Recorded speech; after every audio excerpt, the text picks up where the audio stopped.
और रविवार की प्रदोष, जो काम दुनिया में कोई नहीं कर सकता वो अचूक फल की प्राप्ति रविवार की प्रदोष करा देती है। और रविवार की जब प्रदोष पड़ती है तो शिव बेलपत्र के पेड़ के नीचे निवास करते हैं। रविवार की अगर प्रदोष पड़ जाए, कौन से दिन? रविवार की प्रदोष के दिन ये प्रयोग अवश्य कर देखिएगा। ज्यादा बार नहीं करना है, केवल एक ही बार करना, बाबा स्वयं कृपा करेगा। अपने मंदिर में, अर्थात अपने घर के पास कोई मंदिर हो, शिवालय हो, देवालय हो, जहां शंकर भगवान विराजमान हो, शिवलिंग हो, ऐसी जगह पर अवश्य करें। हमें कहीं दूर जाकर ये प्रयोग नहीं करना है। अपने शिवालय, अपने जो घर के आसपास में शिवालय हो वो। एक बेलपत्र अशोक सुंदरी वाली जगह, अब उसको अशोक सुंदरी की जगह पर भी चढ़ाने का तरीका क्या है? ये शिवलिंग है, ये जलाधारी है, ये जल बहता है, बीच में जो मोटी सी लाइन है वो अशोक सुंदरी का स्थान, ये जो भाग है षडानंद कार्तिकेय गणेश जी और कार्तिकेय जी का। जलाधारी मतलब माता पार्वती जी का हस्त कमल, शिवलिंग मतलब भगवान शंकर का स्वरूप। ऊपर से जो बूंद बूंद पानी इस पर गिरता है वो शंकर भगवान की 5 लड़कियां, जया, विषहरा, शामलीबारी, दौतली और देव। शिव जी की 5 लड़कियां ऊपर, एक लड़की शंकर भगवान की 6 नंबर की अशोक सुंदरी उनके चरणारविंद के पास, उनके गणेश, षडानंद, कार्तिकेय के मध्य में। जब हम बेलपत्र चढ़ाएंगे तो उस बेलपत्र को चढ़ाते समय आपकी जो बेलपत्र की डंडी है वो बेलपत्र, रविवार प्रदोष के दिन का ये उपाय है महाराज। ये बेलपत्र की जो डंडी है, इस डंडी का भाग शिवलिंग की ओर होना चाहिए। ये जो डंडी है इसका भाग अशोक सुंदरी पर जब चढ़ाएंगे तो शिवलिंग की ओर इसका भाग होगा महाराज। दूसरी, बेलपत्र को जब हम समर्पित करेंगे तो जलाधारी का जया, विषहरा, शामरीबारी, दौतली, देव, मान लो जलाधारी ऊपर नहीं है शंकर जी के, तो उसका स्मरण कर कर 5 कन्याओं का नाम लेकर जया, विषहरा, शामलीबारी, दौतली, देव, इनका स्मरण कर कर शंकर भगवान के शिवलिंग पर बेलपत्र रखेंगे। बेलपत्र कहां रखना है? आप अगर यहां बैठे हो तो आपके विपरीत में डंडी का मुख होना चाहिए। ये बेलपत्र की जो डंडी है इसका मुख आपके विपरीत में हो। आप यहां बैठे हो तो डंडी उधर होगी, आप इधर बैठे हो तो डंडी का मुख इधर होगा, आप उधर बैठे हो तो डंडी का मुख इधर होगा। आपके ठीक विपरीत की ओर डंडी का मुख हो। ये 2 जगह बेलपत्र समर्पित करने के बाद तृतीय बेलपत्र शिवलिंग की जो जलाधारी है, जहां पर भगवान शंकर का शिवलिंग रखा है, वहां स्पर्श कराकर, केवल छुआना है, स्पर्श कराकर बेलपत्री के पेड़ के नीचे ही कोई कंकर हो, कोई शंकर हो या कोई मिट्टी का ढेला हो, नी हो, तो वहीं मिट्टी को थोड़ी सी ऊंची कर कर एक बेलपत्र बैठकर इस बेलपत्री की डंडी जड़ की ओर, मतलब जो वृक्ष होता है उस ओर इस डंडी का मुख होना चाहिए। ये 3 रविवार के प्रदोष के दिन शंकर भगवान पर चढ़ाई गई बेलपत्र से हमारा गया हुआ धन भी पुनः आने का रहता है और हमारा जो व्यापार बार बार बंद हो रहा है, शिव की कृपा से एक बार चालू तो चालू हो ही जाता है। प्रदोष के दिन अगर मालूम पड़े, रविवार का जब प्रदोष पड़ता है ना, तो कहीं आपके घर में सूखा बेर भी रखा हो, बोर रखा हो, तो शिव जी को चढ़ा देने से रोग बीमारी समाप्त होती है। रवि प्रदोष है, कहते हैं रविवार का यदि प्रदोष पर्व पड़े ना, और शिव जी को 3 चीजें रवि प्रदोष के दिन दी जाती हैं। पहले नंबर पर 1 लोटा जल, दूसरे नंबर पर प्रदोष काल में दीपदान, और तीसरे नंबर पर भगवान शंकर के नाम का उच्चारण। पंचाक्षर मंत्र या षडाक्षर मंत्र या श्री शिवाय नमस्ते। जिस दिन रविवार की प्रदोष पड़े उस दिन एक लाल वस्त्र में पीली सरसों रखकर और उसके अंतर्गत कुछ भी एक, या तो बबूल का कांटा ना मिले तो गुलाब का कांटा ही उसके अंतर्गत रखें। और उसको शिव मंदिर का स्मरण कराकर शंकर भगवान का नाम लेकर रू भैरव, तो शिव पुराण कह रही है कि उस सरसों को कांटे को रू भैरव का नाम लेकर जिस व्यापार जो नहीं चल रहा है, दुकान जो नहीं चल रही है, तो दुकान के सामने उस व्यापार के सम्मुख में उसको जला दिया जाता है। ये करा जाता है रवि प्रदोष के। कौन से प्रदोष? रवि, जो सुख का भान कराता है, व्यापार की उन्नति के लिए, समृद्धि के लिए, लक्ष्मी के लिए इसका प्रयोग किया। तो 12 महीने की शिवरात्रि नहीं कर पाता और 12 महीने शंकर जी का पार्थिव लिंग का पूजन नहीं कर पाता, मात्र एक शिवरात्रि के दिन भी अगर वो पार्थिव लिंग का पूजन कर लेता है तो पूरे वर्ष की शिवरात्रि का फल उसको एक बार में ही प्राप्त। तो जिंदगी में उसने कोई व्रत किए ना किए हों, अगर एक व्रत शिवरात्रि का, प्रदोष की पीठ से लगी हुई शिवरात्रि का अगर कर लेता है तो उसको पूरे जीवन के व्रत का पुण्य फल प्राप्त हो। एक व्रत शिवरात्रि का प्रदोष पर्यंत की, अर्थात प्रदोष की पीठ से जुड़ी हुई। महीने प्रदोष आती है, हर महीने शिवरात्रि आती है। प्रत्येक शिवरात्रि, प्रत्येक प्रदोष को आप मिट्टी के अंदर मक्खन या गाय का दूध या गाय का घी, देसी गाय का मिलाकर शिवलिंग बनाकर उसकी पूजन करना प्रारंभ करें। 1 साल पूरा नहीं होगा, भले 20 साल हो गए होंगे, पर आपका गर्भ जरूर फेरेगा, ये निश्चित। भले 20 साल हो गए, 22 साल हो गए, 25 साल हो गए, डॉक्टर ने मना कर दिया नहीं होगा, फिर भी आप बाबा पर भरोसा, बोल बम का नारा है, आप विश्वास के साथ शिव की आराधना करिए। गाय, देसी गौ माता का दूध, मक्खन, घी, ये हमारे मिट्टी के अंदर मिलाकर जब हम शिवलिंग का निर्माण करते हैं तो हमारा वंश बढ़ता। किसी व्यक्ति ने अपनी जिंदगी में एक नियम बना लिया कि मुझे प्रदोष के दिन बाबा देव अधिदेव महादेव को एक कमल का पुष्प चढ़ाना है। और कई मौसम ऐसा होता है कि उसमें कमल का पुष्प नहीं मिलता, तो कमल गट्टा बाजार में मिलता, देखा है आप लोगों ने, काला कलर का होता है कमल गट्टा।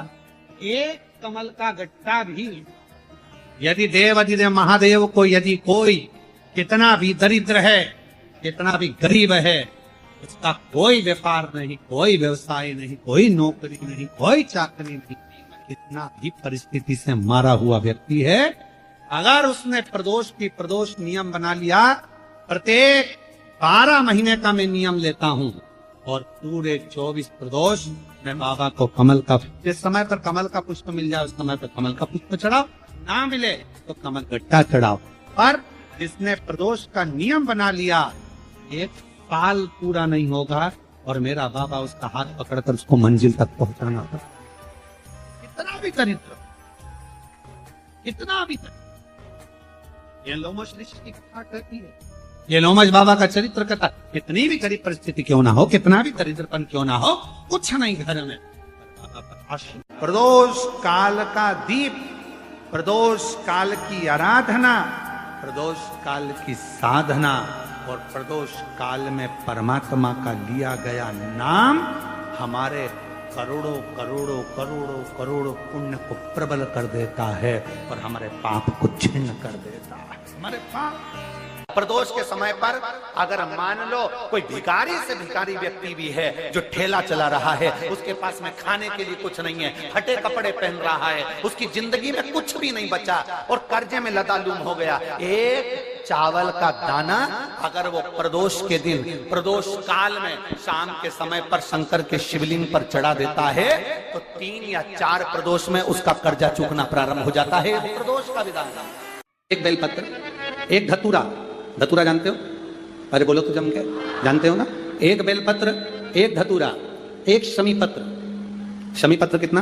एक बेलपत्र, एक धतूरा, एक शमी पत्र और एक सफेद पुष्प, केवल एक सफेद पुष्प, एक आखा चावल का दाना। आखा का मतलब जानते हो? मतलब पूरा सेगा चावल का दाना। एक चावल का दाना, एक सफेद पुष्प, एक धतूरा, एक बेलपत्र, ये सब हाथ में लेकर अगर तुमको ऐसा लगता है कि आपको ऐसा महसूस होता है कि मेरी सारी राहें बंद पड़ी हुई है और मैं जिस काम में हाथ डालता हूं वो काम आज होता ही नहीं, दिन लग जाते हैं, जब दुनिया के लोगों के पास में सुख आ जाता है तब भगवान मुझे सुख देता है, जब दुनिया का भला हो जाता है तब मेरा भला होता है। भगवान मेरी सुनता नहीं, सब राहें बंद है मेरी, कोई रास्ता सूझ ही नहीं रहा। अगर मैं फसल लेने की सोचता हूं तो फसल नहीं आती, काम करने की सोचता हूं तो काम नहीं होता, कुछ ना कुछ टेंशन मेरी जिंदगी में है। तो कभी मौका मिल जाए जिस दिन तुम्हारे हाथ में ये सभी चीजें हों, बेलपत्र, धतूरा, पुष्प, शमीपत्र, चावल का एक दाना, ये सब तुम्हारे हाथ में हो, और शिवरात्रि का दिन हो, 12 महीने कोई सी भी शिवरात्रि का दिन हो, उसी शिवरात्रि के दिन जिस दिन आप दोपहर में मंदिर चले जाएं या शाम को जाएं या सुबह जाएं, कभी भी, पर शिवरात्रि के दिन अपने हृदय में ध्यान कर कर और त्रिपुरारी नाम का स्मरण कर कर, कौन सा नाम? त्रिपुरारी नाम का स्मरण कर कर भगवान शिव से अपने मन की बात कहकर, भोला सब दुख काटो, त्रिपुरारी नाम का स्मरण कर कर हाथ में लेकर भगवान शिव के शिवलिंग पर अगर हम समर्पित कर देते हैं तो ये निश्चितता है राहें अपने आप खुलना प्रारंभ हो जाती है और कार्य में सफलता। त्रिपुरारी नाम सुख देने वाला, परमात्मा पर भरोसा करने वाला और प्रदोष का व्रत करने वाला कभी खाली झोली लेकर नहीं जाता। याद रखना, जिसने परमात्मा पर भरोसा करा है और जिसने प्रदोष का व्रत करा है, उसको शिवजी ने आज नहीं तो कल, कल नहीं तो परसों दिया है। जिसने बाबा पर भरोसा करा, जिसने सोमवार, पशुपतिनाथ ऐसे व्रतों को जो धारण करता है, कोई 16 सोमवार करता है, कोई पशुपति व्रत धारण करता है, कोई प्रदोष व्रत करता है, कोई सोमवार की अष्टमी का व्रत करता है, जो मांगा देगा। थोड़ा देर कर सकता है पर देने में, पर जीवन में एक बार प्रदोष का व्रत मौका मिले, जिस कामना से जिस दिन का भाव आपके मन में आए कि मुझे रोग से मुक्ति पाना है तो ये प्रदोष मुझे करना है, मैं रोग मुक्ति के लिए, हम जो भी आपके मन में आ रहा है, संतान प्राप्ति के लिए शनिचरी प्रदोष, आप उसका स्मरण करें। फिर लिखा शिव महापुराण में, बड़ा सुंदर लिखा वेदव्यास जी ने, मान लो आप प्रदोष का व्रत नहीं कर सकते, आप अगर व्रत नहीं कर सकते तो प्रदोष के दिन, प्रदोष काल में शाम का समय सूर्यास्त का कुछ पल, कुछ घड़ी के पहले से लेकर बाद तक का प्रदोष काल के अंतर्गत आप शंकर जी के मंदिर में जाकर 1 लोटा पानी, 5 बेलपत्र भी अगर समर्पित करते हैं तो संपूर्ण प्रदोष का फल आपके भाग्य में प्रबल हो जाए। शिव महापुराण में इसका प्रदोष के दिन ईश्वर महादेव का नाम, 7 कनेर के पुष्प, कितने? कनेर मालूम है? कनेर के 7 फूल, 1 बेलपत्र। इस समय पर कनेर का फूल बेलपत्र के साथ चढ़ाया जाएगा तो 7 कनेर के पुष्प सीधी बेलपत्र पर आपको रखना। 2-3 प्रदोष कर देखना। अगर कोई आपसे कहे कि आपका भाग्य ठीक नहीं चल रहा, आपकी किस्मत ठीक नहीं चल रही, आपके ग्रह ठीक नहीं चल रहा है, आप भाग्यशाली नहीं हो, पहले तो वहां से उठ जाओ, उसके बाद देवदेव महादेव के पास 7 कनेर के पुष्प 1 बेलपत्र में रखकर नंदीश्वर के पास में बैठकर श्री शिवाय नमस्तुभ्यम बोलकर अशोक सुंदरी वाली जगह पर स्पर्श कराकर भगवान शंकर पर 7 फूल के साथ बेलपत्री की डंडी अशोक सुंदरी की साइड हो, ऐसा स्मरण करते हुए शिव को समर्पित कर दे। वही बेलपत्री 5 बार नमः शिवाय या पंचाक्षर मंत्र, षडाक्षर मंत्र या श्री शिवाय नमस्तुभ्यम बोलकर वही बेलपत्री 3 प्रदोष, 4 प्रदोष, 5 प्रदोष, 2 प्रदोष, जितने प्रदोष आप चढ़ा रहे हैं प्रदोष काल में, वो बेलपत्री लाकर अपने कक्ष में, अपने पूजन वाले स्थान पर रखते जाओ। 1 बेलपत्री 1 प्रदोष पर लाओगे, अगला प्रदोष आएगा, कितना अंतर पड़ता है आपके भाग्य बदलने में, आपको खुद मालूम पड़ जाएगा कि आपकी किस्मत कैसे बदल। मेहनत आपको करना है, श्रम आपको करना है, आपको लगाना, और बेलपत्री और कनेर का पुष्प शिव चालू करो प्रदोष चढ़ाना। महीने में जो हर महीने शिवरात्रि आती है, मैं महीने की हर महीने जो शिवरात्रि आती है उस शिवरात्रि पर अपने गमले में, घर में जो मिट्टी हो, गमले में मिट्टी हो, पेड़ पौधे की जो मिट्टी हो, अपने गमले की ही मिट्टी को वहीं पर ऊपर उठाकर उसी गमले के अंदर शिवलिंग बनाकर वहीं पर पूजन कर कर वहीं पर उसका विसर्जन कर दूंगी। उसका भी जो पुण्य है उतना ही मिलेगा जितना पार्थिव शिवलिंग के पूजन का। कोई नियम बना लो कि 1 महीने में 1 बार मुझे पार्थिव बनाना, कोई नियम बना लो मैं 3 महीने में 1 बार पार्थिव बनाऊंगी, कोई नियम बनाओ कि मैं 6 महीने में एक बार पार्थिव बनाऊंगी, कोई नियम बना लो कि मैं साल भर में एक बार जो सावन के महीने में शिवरात्रि आती है, जैसा आप लोग सब ऑनलाइन बनाते ही हो, पार्थिव का निर्माण करो। एक संकल्प अपने भीतर।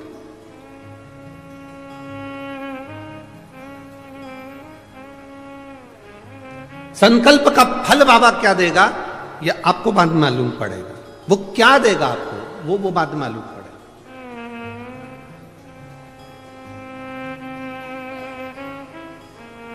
और तेरी कृपा बिना न हिले एक भी अणु, लेते हैं श्वास तेरी कृपा से तनो तनो। हे गंगाधार मुक्ति द्वार ओमकार तू, भोले ओमकार तू। आयो शरण तिहार शंभो तार तार तू। बखान क्या करूं मैं राखों के ढेर का, चपटी भभूत में खजाना कुबेर का। हे गंगाधार मुक्ति द्वार ओमकार तू, भोले ओमकार तू। आयो शरण तिहार शंभो तार तार तू। एक संकल्प अपने भीतर होना चाहिए। जब हम संकल्प ले लेते हैं तो पूर्ण वो करता है और उसका फल भी बहुत देता है।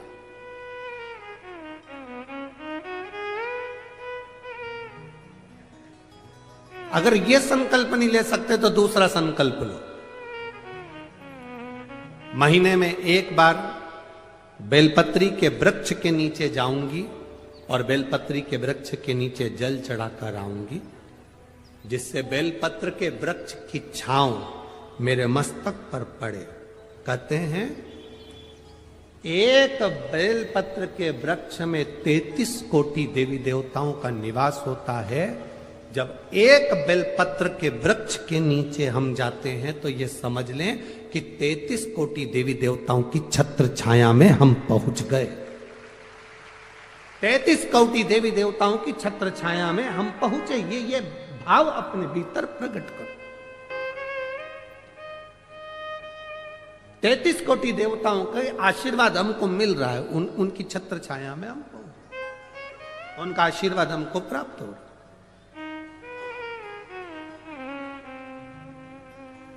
एक संकल्प अपने भीतर होना चाहिए। कितना भी बेटा क्रोधी हो, जिद्दी हो, चाहे अपशब्द कहने वाला बेटा कितना भी जिद्दी हो, कितना भी क्रोधी हो, गलत संगत पर भी चल रहा है, तो निवेदन है शंकर के